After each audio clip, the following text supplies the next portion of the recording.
உறுப்பினர்களின் சிறப்புரிமைகள் மற்றும் மரபு நெறிமுறைகள் குறித்து முக்கியமான விஷயம். எல்லாருக்காகவும், நம்ம எல்லாருக்காகவும் இதை நான் படிக்கிறேன், நான் உட்பட எல்லாருக்காகவும். உறுப்பினர்களின் சிறப்பு உரிமைகள் மற்றும் மரபு நெறிமுறைகள் குறித்த குறிப்புரைகள். கடந்த 4/6/2026 அன்று வியாழக்கிழமை அன்று திருவிக நகர் சட்டமன்ற தொகுதிக்கு உட்பட்ட பகுதியில் உள்ள ஒரு அரசு பள்ளியில் புதிய கட்டட திறப்பு விழா நிகழ்ச்சியின் போது குத்துவிளக்கு ஏற்றுவது தொடர்பான மரபு நெறிமுறை புரோட்டோகால் மீறப்பட்டதாக திருவிக நகர் சட்டமன்ற தொகுதி பேரவை உறுப்பினர் திருமதி மோ ரா பல்லவி அவர்கள் ஒரு மனுவினை என்னிடம் அளித்தார். அந்த மனுவினை நான் நன்கு படித்து பார்த்து ஆய்வு செய்தேன். அது குறித்த சில கருத்துக்களையும் அறிவுறுத்தல்களையும் நான் இங்கு குறிப்பிட விரும்புகிறேன்.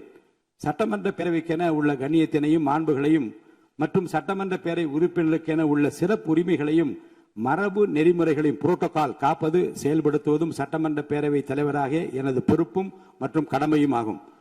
அரசால் வெளியிட்டுள்ள மரபு நெறிமுறைகளின்படி புரோட்டோகால் அரசமைப்பு தலைவர்கள் முதல் முக்கிய பிரமுகர்கள் வரை உள்ள ஒவ்வொருவரின் நிலைக்கு ஏற்ப முன்னுரிமை வரிசை முறை வாரண்ட் ஆஃப் பிரசிடென்ஸ் அமைக்கப்பட்டுள்ளது. இந்த முன்னுரிமை வரிசைப்படி மாண்புமிகு சட்டமன்ற உறுப்பினர்களும் அரசு துறை உயர் அலுவலர்களும் தங்கள் கடமைகளையும் பொறுப்புகளையும் மற்றும் அதிகாரத்தையும் நன்கு உணர்ந்து அதற்கு ஏற்றவாறு செயல்பட வேண்டும் என கேட்டுக்கொள்கிறேன்.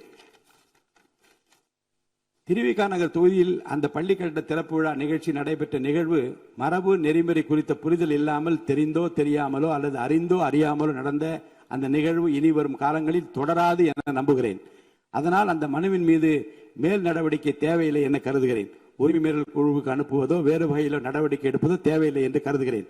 மேலும் ஒவ்வொரு மாவட்டத்திலும் உள்ள ஊராட்சி, பேரூராட்சி, நகராட்சி மற்றும் மாநகராட்சி உள்ளிட்ட அனைத்து உள்ளாட்சி அமைப்புகளிலும் மற்றும் மாவட்டத்தில் நடைபெறும் அனைத்து அரசு நிகழ்வுகளிலும் மரபு நெறிமுறைப்படி அந்த தொகுதியை சார்ந்த சட்டமன்ற உறுப்பினர்களுக்கு முறையாக அழைப்பு விடுக்கப்பட்டு சட்டமன்ற உறுப்பினர்களின் சிறப்புரிமைகள் மற்றும் மரபு நெறிமுறைகளை கடைபிடிக்க நகராட்சி மற்றும் மாநகராட்சி ஆணையர் உள்ளிட்ட அனைத்து உள்ளாட்சி அமைப்புகளை சார்ந்த அலுவலர்களுக்கும் அனைத்து மாவட்ட ஆட்சித் தலைவர்களுக்கும் உரிய அறிவுறுத்தல்களை வழங்குமாறு மதிப்புக்குரிய அரசு தலைமைச் செயலாளர் அவர்களுக்கு உத்தரவிடுகிறேன்.